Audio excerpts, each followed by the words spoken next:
Hi, welcome to Data Engineering. This video is in language Tamil, and if you want the same video in English, you can find the link in the description box of this video.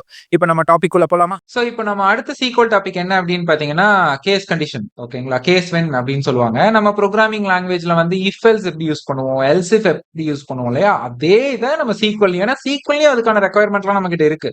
ப்ரோக்ராமிங்ல தான் if condition, else if எல்லாம் use பண்ணணுமா?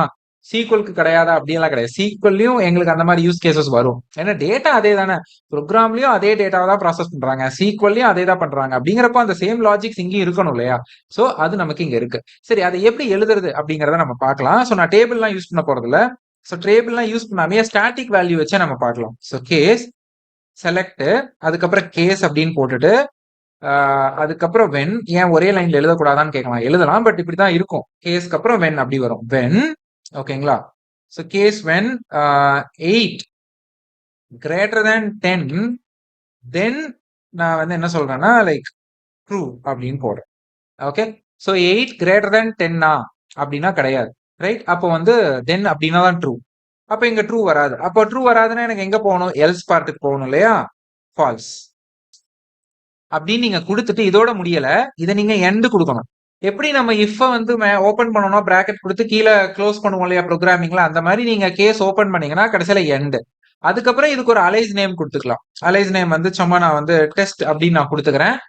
And then okay, நான் வந்து என்னோட sequel magic command போடணும். Okay, so இது டேபிள்லாம் கிடையாது, right? அப்படியே கூட நம்ம செக் பண்ணலாம். நான் நிறைய வீடியோல சொல்லியிருக்கேன் இல்லையா, நம்ம டேபிள் தான் இருக்கணும்லாம் தேவையில்லை, இப்படியே நீங்க செக் பண்ணலாம். செக்காக உங்களோட லாஜிக் செக் பண்றதுக்காக ஹார்ட் கோட் வேல்யூஸ் யூஸ் பண்ணி நீங்க இது பண்ணலாம். ஹார்ட் கோடுனா காலமை பாஸ் பண்ணாம இந்த மாதிரி நீங்க 8 10 ட்ரூ ஃபால்ஸ்னு ஹார்ட் கோட் பண்றீங்க இல்லைங்களா, அதை தான் ஹார்ட் கோடுன்னு சொல்றது. ஓகே, இங்க பாருங்க ஃபால்ஸ்னு வந்துருச்சு, ரைட்? சோ இப்போ வந்து இன்னொரு கண்டிஷன் செக் பண்ணணும், அதுவும் பண்ணலாம். இப்போ when 10 greater than 8, then நீங்க வந்து எஸ் அப்படின்னு கொடுக்கலாம். ஓகே, இந்த மாதிரி மல்டிபிள் கண்டிஷன் நீங்க செக் பண்ணிட்டே போலாம். பட் இதுல ஒரு ஆர்டரிங் மேட்டர்ஸ் இருக்கு, அது நான் இப்ப சொல்ல போறதுல, நான் திரும்ப கடைசியில சொல்றேன். இப்ப நம்ம என்ன பண்ணலாம்னா, நம்மளோட மேல இருக்கிற டேட்டா டேபிள் வச்சு நம்ம பண்ணலாமா, நம்மளோட கஸ்டமர் டேட்டா வச்சு நம்ம சில ஆபரேஷன்ஸ் பண்ணலாமா? ஓகே, சோ அதுக்கு பாத்தீங்க அப்படின்னா I have a sequel here. நான் அது உங்களுக்கு ஸ்டெப் பை ஸ்டெப்பா உங்களுக்கு நான் காமிக்கிறேன். சோ நான் வந்து 2 காலம் ஃபர்ஸ்ட் செலக்ட் பண்ணிக்க போறேன். செலக்ட் கஸ்டமர் நேம், அதுக்கப்புறம் அமௌண்ட். ஓகேங்களா? அதுக்கப்புறம் நான் ஒரு கேஸ் ஸ்டேட்மெண்ட் எழுத போறேன். இதுல என்ன பண்ண போறேன்னா, நான் வந்து யாரெல்லாம் எவ்வளவு செலவு பண்றாங்கிறத வச்சு அவங்க ஹை ஸ்பெண்டரா, மீடியம் ஸ்பெண்டரா, லோ ஸ்பெண்டரா, அதாவது ஓவரா செலவு பண்றவங்களா, இல்ல நடுநிலையா செலவு பண்றவங்களா, இல்ல ரொம்ப கம்மியா செலவு பண்றவங்களா அப்படிங்கறத நம்ம கணிக்க போறோம். ஓகேங்களா? சோ அதை தான் இப்ப நான் எழுத போறேன். So case, okay, so case when amount greater than 4000, யார் செலவு பண்ணாலும் அவங்க வந்து ஹை ஸ்பெண்டர். ஓகேங்களா? ஃபைன். சோ அதுக்கப்புறம் திரும்பவும் நான் இன்னொன்னு எழுதுறேன், அமௌண்ட். சோ இங்க வந்து நான் என்ன யூஸ் பண்ண போறேன்னா ரேஞ்ச் ஒன்னு யூஸ் பண்ண போறேன். சோ ரேஞ்ச் எல்லாம் நீங்க யூஸ் பண்ணணும் அப்படின்னா, இப்ப வந்து 2000க்கும் 4000க்கும் நடுவுல யூஸ் பண்ண போறவங்க மீடியம் ஸ்பெண்டர்னு அர்த்தம். சரி, நீங்க ஒரு ரேஞ்ச் பேஸ் பண்ணி ஒரு கால்குலேஷன் பண்ணணும் அப்படின்னா பிட்வீன் யூஸ் பண்ணணும். இது புதுசு, நான் இது வரைக்கும் உங்களுக்கு சொல்லல. பிட்வீன செலக்ட்லயும் இந்த மாதிரி கேஸ்லயும் யூஸ் பண்ணலாம், இல்லைன்னா வேர் கண்டிஷன்லயும் யூஸ் பண்ணலாம். இப்ப வந்து ஜனவரி மாசத்துல இருந்து ஏப்ரல் மாசத்துல வரைக்கும் நடந்த டிரான்சாக்ஷன் வேணும் அப்படின்னா நம்ம என்ன பண்ணுவோம், வேர்ல பிட்வீன் யூஸ் பண்ணுவோம். ஓகேங்களா? சோ பிட்வீன் யூஸ் பண்ணீங்கன்னா ஸ்டார்ட் ரேஞ்சு, அப்புறம் அண்டுங்கிற ஒரு ஆபரேட்டர், அதுக்கப்புறம் எண்ட் ரேஞ்சு கொடுக்கணும். ஓகேங்களா? இது வேர்லயும் யூஸ் பண்ணலாம், இங்க யூஸ் பண்ணலாம். சோ அமௌண்ட் 2000ல இருந்து 4000 வரைக்கும் செலவு பண்றவங்க மீடியம் ஸ்பெண்டர். அதுக்கப்புறம் amount anything that is like less than 2000, less than or equal to 2000 அவங்க வந்து லோ ஸ்பெண்டர். சோ இந்த இங்க பாத்தீங்கன்னா நான் உங்களுக்கு வந்து 3 வென் எழுதியிருக்கேன். இப்ப இஃப் எல்ஸ் இஃப்னு போடுவோம் இல்லையா, அந்த மாதிரி நீங்க பண்ணிக்கலாம். ஓகேங்களா? சோ இப்ப இஃப் எல்ஸ் மாதிரி தான். சோ இஃப் ஒரு எல்ஸோட நிக்காம இன்னொரு எல்ஸ் அப்படின்னு கொண்டு போறதுதான். ஓகே, ஃபைனலா எண்ட் ஆஸ் ஸ்பெண்டிங்னு நான் நேம் வச்சுக்கிறேன். ஃப்ரம், அடுத்த லைன் கொண்டு போய்க்கிறேன், ஃப்ரம் கஸ்டமர் டேட்டா. ஓகே, இப்ப நம்ம இதை ரன் பண்ணுவோம். சோ எனக்கு வந்து ரவி 5000 ஹை ஸ்பெண்டர். பிரியா அவங்கள்ட்ட அமௌண்டே கிடையாது, ஏன்னா டேபிள் அமௌண்ட்ங்கிற இடமே நன்னு இருக்கு. சோ அதனால நம்ம அதை விட்டாச்சு. சோ அடுத்து 1500 low spender. So anything less then or equal to 2000 low spender. 2500 3000 ரெண்டுமே 2000க்கும் 4000க்கும் நடுவுல வரனால மீடியம் ஸ்பெண்டர். இப்போ இந்த இடத்துல எல்ஸ் பார்ட்டே நம்ம போடல, அதையும் நீங்க வேணா போடலாம். சோ எல்ஸ் வந்து ஆப்ஷனல். இப்போ எல்ஸ் அப்படின்னா எனக்கு நோ டேட்டா அப்படின்னு வரணும். ஏன்னா இந்த இடத்துல நல் இருக்கு இல்லையா? நல்லுன்னு இல்ல, இந்த ரேஞ்சுக்குள்ள வராத ஏதாவது ஒரு நம்பர் இருந்தாவோ, இல்ல நல் இருந்தாவோ அந்த இடத்துல நோ டேட்டான்னு வந்துரும். இப்ப எல்ஸ்ல நோ டேட்டா பாத்தீங்களா? இந்த இதுக்கு நோ டேட்டான்னு வந்துருச்சு. இதுக்கு மட்டும் கிடையாதுங்க.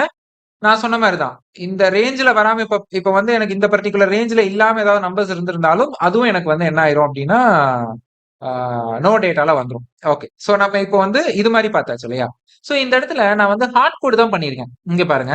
வென்னுல இந்த இடத்துல கண்டிஷன் குடுத்திருக்கேன். அதாவது காலம குடுத்திருக்கேன். கண்டிஷனுக்கு லெஃப்ட் சைடுல காலம குடுத்திருக்கேன். ஆனா ரைட் சைடு அதாவது தென் பார்ட்ல நான் ஹார்ட் கோட் பண்ணியிருக்கேன். இந்த இடத்துல ஹார்ட் கோட் தான் பண்ணணுமா? அப்படியெல்லாம் இல்ல. நீங்க வந்து என்ன பண்ணலாம்னா, நீங்க காலம் நேம்ஸும் குடுக்கலாம். ஃபார் எக்ஸாம்பிள் நம்ம இதே கேஸ் எடுத்துக்கலாம். இப்ப இதுல பாருங்க. Email address, phone number. ரவிக்கு 2மே இருக்கு. பிரியாவுக்கு ஃபோன் நம்பர் மட்டும் தான் இருக்கு. அர்ஜுனுக்கு 2மே இல்ல. சாரி இமெயில் தான் இருக்கு. மீனாவுக்கு 2மே இல்ல. அதாவது இமெயிலும் இல்ல, ஃபோன் நம்பர் இல்ல. இப்ப அவங்க என்ட்ட என்ன கேக்குறாங்கன்னா, ஃபோன் நம்பர் தான் ஃபர்ஸ்ட் பிரியாரிட்டியா பார்ப்பாங்க. ஃபோன் நம்பர் இல்லாதவங்கள இமெயில் ஐடி இருக்கான்னு பார்ப்பாங்க. இவங்க என்ன என்ன கேக்குறாங்க இப்ப என்கிட்டனா, ஃபோன் நம்பர் யாராருக்கெல்லாம் இல்லையோ அவங்களோட இமெயில் ஐடி எடுத்து குடுத்துரு அப்படின்னு கேக்குறாங்க. சோ இதுக்கு இப்ப நம்ம கண்டிஷன் எழுதணும். சோ சீக்வல் செலக்ட் அவங்களோட நேம். சோ ஃபர்ஸ்ட் அந்த மாதிரி கேஸ்ல இருக்க அவங்களோட கஸ்டமர் நேம் ஃபர்ஸ்ட். அதுக்கப்புறம் கேஸ் வென் ஓகேங்களா, ஃபோன் நம்பர் ஓகேங்களா, ஈஸ் நல். சோ இதுதான் வந்து நான் நல் ஹேண்ட்லிங் அப்ப சொல்லியிருப்பேன். கேஸ் ஸ்டேட்மெண்ட்லயும் நம்ம நல் ஹேண்ட்லிங் பண்ண முடியும். அதை நான் உங்களுக்கு கேஸ் ஸ்டேட்மெண்ட் சொல்லி தரப்போ சொல்லித்தரேன்னு சொல்லியிருந்தீங்களா? சோ ஃபோன் நம்பர் ஈஸ் நல்லா இருந்தது அப்படின்னா தென் எனக்கு என்ன வரணும் அப்படின்னா இமெயில் வரணும். ஓகேங்களா, இமெயில் வரணும். சோ அப்படி இல்ல அப்புறம் எண்ட் அவ்வளவுதான். எண்ட் as கான்டாக்ட்னு கொடுத்துடலாம். இங்க நான் எல்ஸ் பார்ட் போடல. From customer data. இப்போ இந்த ரெக்கார்ட்ல எடுத்துக்கோங்க. இவங்களுக்கு ஃபோன் நம்பர் இருக்கு. அப்போ இவங்க ரவி ரெக்கார்டுக்கு வராது. அடுத்து இவங்களுக்கும் இருக்கு, வராது. அடுத்து அர்ஜுன் வரணும், மீனா வரணும். சரி, இவங்க 2 பேரும் வராங்களான்னு நம்ம பார்ப்போமா? ரன் பண்ணலாம். ஓகே. சோ இப்போ இந்த இடத்துல பாத்தீங்க அப்படின்னா select customer name, case when phone number is null then email. ஓகேங்களா? இப்போ நம்ம எல்ஸ் போடுவோம். எல்ஸ் நம்ம என்ன பண்ணணும்? சோ ஃபோன் நம்பர் நல்லா இருந்தா இமெயில், அப்படி இல்லைன்னா ஃபோன் நம்பரே வரணும் அப்படின்னு போடலாம். சோ இப்போ நான் இதை போட்டேன்னு வச்சுக்கோங்களேன். எனக்கு வந்து எல்லாருக்கும் வந்து நல் வராது. இப்போ இந்த இடத்துல எனக்கு என்ன வரும்னு பாத்தீங்கன்னா, யாராருக்கெல்லாம் ஃபோன் நம்பர் இல்லையோ அவங்களுக்கு மட்டும்தான் இமெயில் அட்ரஸ் வரும். சரி, யாராருக்கு ஃபோன் நம்பர் இல்ல இந்த இடத்துல பாத்தீங்க அப்படின்னா அர்ஜுனுக்கு இல்ல, ஆனா அவருக்கு மெயில் ஐடி இருக்கு. அதனாலதான் அர்ஜுனுக்கு வந்து என்ன ஆயிருக்குன்னா மெயில் ஐடி வந்திருக்கு. சரி, மீனாவுக்கு ஏன் நன் வந்திருக்கு? ஏன்னா மீனாவுக்கு ஃபோன் நம்பரும் இல்ல, இமெயில் அட்ரஸும் இல்ல. 2 கண்டிஷனுமே சாட்டிஸ்ஃபை ஆகல. அதனாலதான் அவங்களுக்கு அவுட்புட் இப்படி வந்திருக்கு. சோ இப்ப இந்த மாதிரி இடத்துல நீங்க என்ன பண்ணலாம் தெரியுங்களா? திரும்பவும் நீங்க வந்துட்டு இவங்களுக்கு வந்து ஒரு கொலேஸ் கூட எழுதலாம். நம்ம நல்ல ஹேண்ட்லிங்ல கொலேஸ் பார்த்தோம்ல, நீங்க அந்த மாதிரி எழுதலாம்.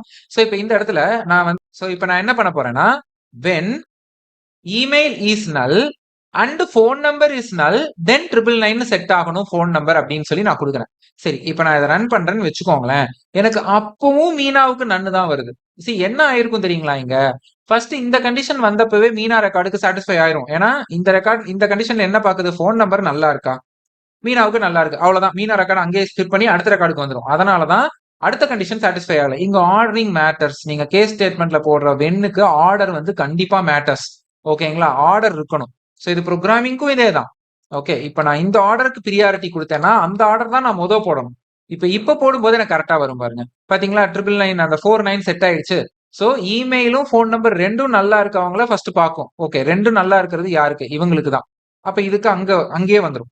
ஓகேங்களா, சோ அடுத்த கண்டிஷனுக்கு மீனா ரெக்கார்டு வராது. ஏன்னா அங்கேயே சாட்டிஸ்ஃபை ஆயிடுச்சு. பட் ரிவர்ஸ்ல போட்டப்போ மீனா ரெக்கார்டுக்கு இந்த கண்டிஷனே சாட்டிஸ்ஃபை ஆகிற கண்டிஷன். அப்ப அங்கேயே முடிஞ்சிரும். அடுத்த வென்னுக்கு வராது. அதனாலதான் நமக்கு வந்து மீனாவுக்கு ப்ரீவியஸா இருந்தப்போ நன் வந்துச்சு. சோ வென்னு பொறுத்த வரைக்கும் ஆர்டர் மேட்டர்ஸ். சோ இந்த கொரியை நீங்க அப்படியே ஆர்டர் மாத்தி நீங்க ரன் பண்ணி பாருங்களேன், உங்களுக்கே தெரியும். ஓகே, சோ கேஸுக்கு ஆர்டர் மேட்டர்ஸ். சோ நம்ம என்ன பண்ணோம் அப்படின்னா, லைக் வி ஹவ் சீன் எப்படி வந்து கேஸ் ஸ்டேட்மெண்ட்ல வந்து நம்ம காலம் நேமும் யூஸ் பண்ணலாம், ஹார்ட் கோட் பண்ண வேல்யூ யூஸ் பண்ணலாம். அதுக்கப்புறம் எல்ஸ் அதாவது நல் வேல்யூஸையும் எப்படி ஹேண்டில் பண்றது அப்படிங்கறதையும் பார்த்தோம். மோர் தென் ஒன் வென் எப்படி யூஸ் பண்றதோ அப்படிங்கறதையும் நம்ம வந்து பார்த்தாச்சு. ரைட். சோ இப்போ இதுல வந்து நான் இன்னொன்னு உங்களுக்கு சொல்றேன்.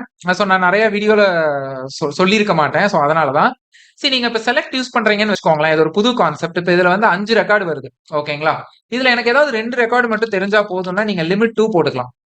சோ இப்ப எனக்கு 2 மட்டும் தான் வரும். நீங்க வந்து ரியல் டைம்ல செலக்ட் ரன் பண்றப்போ சும்மா டம்மிக்கு செலக்ட் சும்மா ரன் பண்ணீங்கன்னா கிளவுட்ல தான் எல்லா டேட்டாபேஸ் ஹோஸ்ட் ஆயிருக்கும். எவ்வளோ ரெக்கார்ட்ஸ் ரீட் அண்ட் ரைட் ஆகுதோ அதுக்கேற்ற மாதிரி சார்ஜஸ் அதிகமாகும். எப்பவுமே ஒரு செலக்ட் பண்ணும்போது லிமிட்டை போட்டு பண்ணுங்க. ஒரு சாம்பிள் ரெக்கார்ட்ஸ் பார்க்கணும்னு நினைச்சீங்கன்னா லிமிட் போட்டு தயவு செய்து பண்ணுங்க. லிமிட் இல்லாம பண்ணக்கூடாது. நீங்க லிமிட் இல்லாம பண்ற உங்க மேனேஜரோ லீடோ பார்த்தாங்கன்னா கண்டிப்பா சத்தம் போடுவாங்க. உங்களுக்கு ஒன்றும் தெரியல அப்படின்னு நினைச்சிருவாங்க. ஸோ லிமிட் போடுங்க. So it's one of the performance part. நம்ம காஸ்ட் சேவிங் தான் அதுவும்.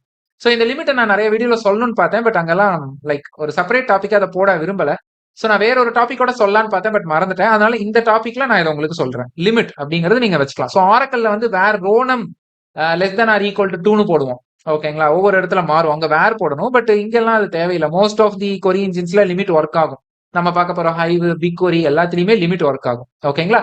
சரி, நம்ம அடுத்த வீடியோக்கு போலாம். தேங்க்ஸ் ஃபார் வாட்சிங். அண்ட் என்னோட சேனல்ல நிறைய டேட்டா ரிலேட்டட் வீடியோஸை தமிழ்ல கோர்ஸா நான் போட்டுட்டு இருக்கேன். பிக் டேட்டா இன்ஜினியரிங்க்கு மட்டுமே கிட்டத்தட்ட 20 மணி நேரத்துக்கும் ஃப்ரீ கோர்ஸ் தமிழ்ல அவைலபிளா இருக்கு. அண்ட் 9 ஹவர்ஸ்க்கு மேல சீக்வல் டுட்டோரியல் மாஸ்டர் கிளாஸ் வீடியோஸும் போட்டிருக்கேன். அந்த மாதிரி பைத்தான், கிளவுட் கம்ப்யூட்டிங்ல ஜிசிபி, அஷ்யூர், ஏடபிள்யூஎஸ் இன்னும் நிறைய டேட்டா இன்ஜினியரிங் டெக்னாலஜிஸ் தமிழ்ல நான் அப்லோட் பண்ணிட்டு இருக்கேன். அண்ட் நாம தான் world's first Tamil data engineering community இன்ஸ்டாகிராம்லயும் யூடியூப்லயும். ஸோ நிறைய வீடியோஸ் போட்டுட்டு இருக்கேன், போய் பாருங்க. அண்ட் என்னோட Instagram page data engineering Tamil, அங்கேயும் என்ன மறக்காம ஃபாலோ பண்ணிக்கோங்க. அண்ட் இந்த வீடியோ உங்களுக்கு பிடிச்சிருந்ததுன்னா மறக்காம சப்ஸ்கிரைப் பண்ணிக்கோங்க. தேங்க்ஸ் ஃபார் வாட்சிங்.